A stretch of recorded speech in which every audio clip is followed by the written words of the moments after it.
ketika saya berjalan sampai di Hatyai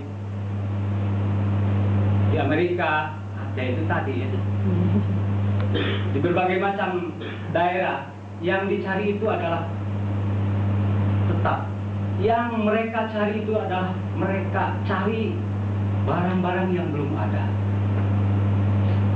Semua orang sibuk kesana kemari hanya untuk mencari barang yang belum ada. Setelah ada, maka akan lupa jabatan, harta, semuanya. Ketika sudah ada, lupa. Maka ketika lupa lagi, berarti kita tidak mensyukurinya. Contoh,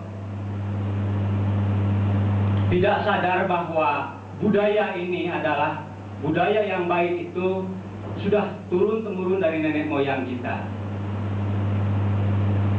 Kemudian cara bercocok tanam, cara hidup yang sederhana sudah ada taulat dari nenek moyang kita yang terkenal dengan bersahajanya, adat ketimurannya, sehingga barang-barang yang seperti itu sekarang sudah hampir pupus, mau dikembalikan lagi, diadakan lagi. Bakteria itu dulu sudah dianggap jahat, kuman itu sudah dianggap jahat. Sekarang akan diangkat lagi bahwa persepsi kuman itu tergantung kepada orang yang memandangnya. Ketika kuman itu dikasih makanannya ekstasi, makanan yang haram-haram, maka kuman itu insya Allah akan membahayakan.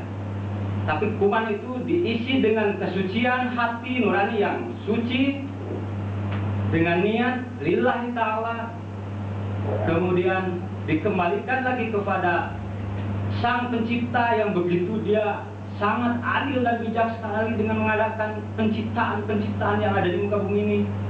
Tapi dengan kelupaan kita adalah, keserakahan kita adalah semuanya ingin dibunuh. Walaupun sudah diingatkan dengan surat Al-Baqarah ayat 11, dan di sana tidak merasa bahwa peringatan itu dianggapnya menjawabnya karena saya adalah bahkan lagi memperbaiki, katanya.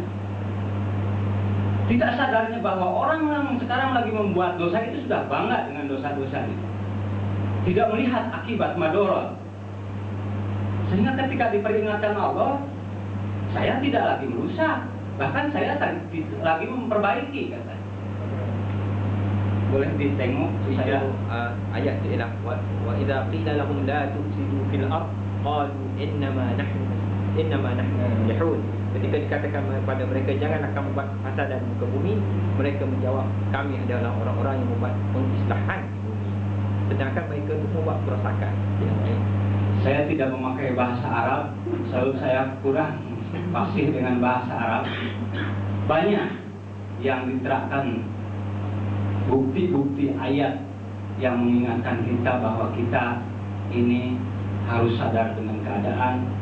Ayat-ayat yang nyata yang harus segera kita baca dari alam ini, bukan hanya dari manusia, tapi ternyata kuman pun boleh dijadikan suatu gudang perpustakaan yang tidak akan selesai-selesainya kalau mau dikaji. Barangkali saya lebih mengarahkan lagi bahwa kuman itu sudah dicoba untuk memperbaiki tekstur dan struktur tanah untuk pertanian padi. Alhamdulillah, barang buktinya belum sempat saya ambil sebab saya langsung dari Thailand ke sini. Jadi padahal sudah saya persiapkan di Tunjung itu, tapi mohon maaf, mudah-mudahan hadirin hadirat percaya dengan tidak membawa buktinya itu. Yang jelas, bukti yang paling penting adalah kuman itu kalau sudah menunjukkan keperkasaannya, maka tidak ada satupun yang boleh menghalangnya. Tapi ketika kuman dimanfaatkan, dianggap mulia, maka dahsyatlah keagungan Allah untuk menjadikan suatu manfaat yang paling baik. Apabila terjadi di muka bumi ini tidak diaktifkan dengan adanya pembusukan, maka sampah akan bertumpuk, daun-daun akan bertumpuk, semuanya tidak akan repuh dan tidak akan kembali menjadi tanah. Maka kuman itulah yang memproses menjadi perbaikan kembali dengan secara hakikat. Jasad-jasad dernik yang ada di sawah dulu sudah mati dengan racun dan kimia.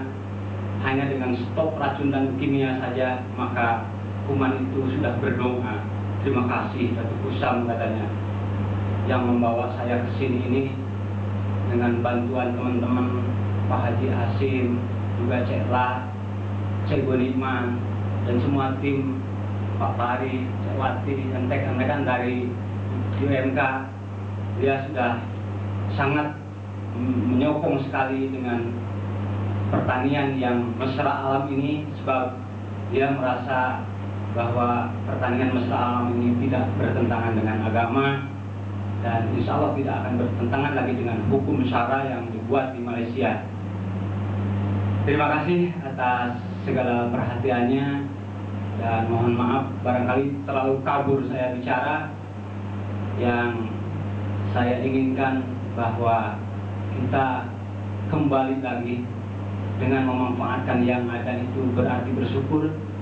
Jangan mencari yang terus-terus tidak ada tapi tidak tercapai. Itu kebiasaan-kebiasaan itu.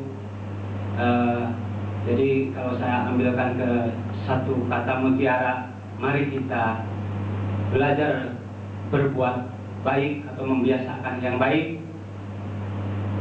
atau membenarkan yang baik, dan jangan membenarkan kebiasaan. Jadi yang benar itu harus dibiasakan, tapi yang biasa itu belum tentu benar, ya. Sekali lagi, walaupun pahit rasanya untuk belajar membiasakan yang benar itu kan sulit daripada membenarkan yang biasa. Kebiasaan menabur racun, baja, itu sudah biasa tapi belum tentu benar. Terima kasih sekali lagi atas segala perhatiannya, dan mohon seribu maaf saya kurang persiapan.